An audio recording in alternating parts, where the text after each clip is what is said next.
Yan, good day mga paps, magandang araw sa inyong lahat, no? And welcome back sa ating munting channel. So, sa araw meron tayong gagawin dito, isang Sony model niya. Ito yung kanyang model, KD-49X 7500F. Then, ang problema nito, nilabas naman ang logo ng Sony, pero pag start up ng Android na logo, mamamatay na po yung unit natin, magbi-blink na po siya, no? So, chinik natin yung kanyang backlight, pa isa-isa dito. So, wala pong problema.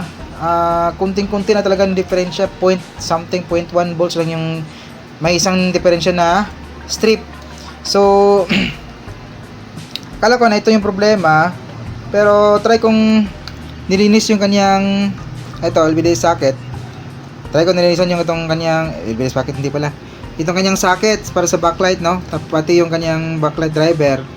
Bali, binuhusan po natin ng contact cleaner. Ayan, contact cleaner natin. Inisan pa natin dito kasi medyo maraming alikabok. Tapos, itong socket na tinanggal natin, binuhusan natin sa may loob. And itong socket din, binuhusan natin ng contact cleaner. Then, kinabit natin ulit. So, nung makabit natin ulit, natapos natin malinisan, nag-okay na po yung unit natin. Nag-display na po siya na maayos. Hindi po siya namamatay or hindi na po siya nag-blink into 6 times, no? 6 times. So, i-disable ko sana ng protect, pero inuna ko, inilisan ko muna yung cable. Baka naglulus lang yung kanyang itong socket niya eh. So, kasi tinik natin ng backlight tester, kunting-kunti na talaga ng diferensya. 0.1 lang ng pagkakaiba, pero pwede na yun eh. Depende naman yan sa may unit talaga. May mga model ng Sony na napaka stricto dun sa kanyang feedback voltage, no? Galing sa kanyang backlight. So ito, basta pagkatapos ng malinisan natin yung socket niya, nag-okay na po siya, nag-normal na. So titest natin.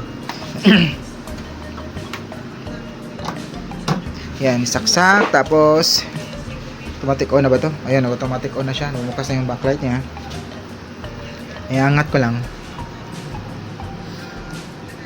Labas yung logo ng Sony. So medyo matagal yung kanyang startup kasi Android TV na to, no?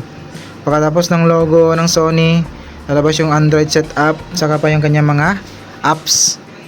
Saka pa lalabas yung kanyang mga apps. So hindi ko napakita yung dito, yung problema niya kasi binuksan natin agad, tapos try natin relinisan kasi kung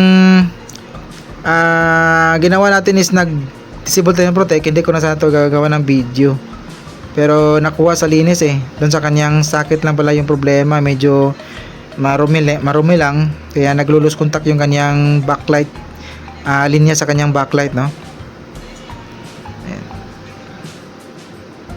Antayin natin, medyo matagal yung pag-display niya ng kanyang mga application.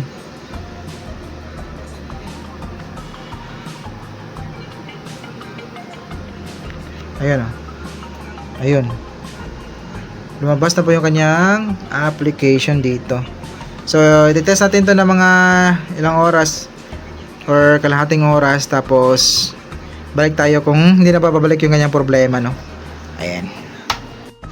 So, dito mga paps, tinest po natin siya ng matagal and okay na po siya, hindi na po siya bumalik sa kanyang dating problema, no? Na 6 times blinking. Ayan. So, okay na po siya, nasa mga kalahating oras na tayo, no? All goes na po yung unit natin. Ayan. All done. Thank you.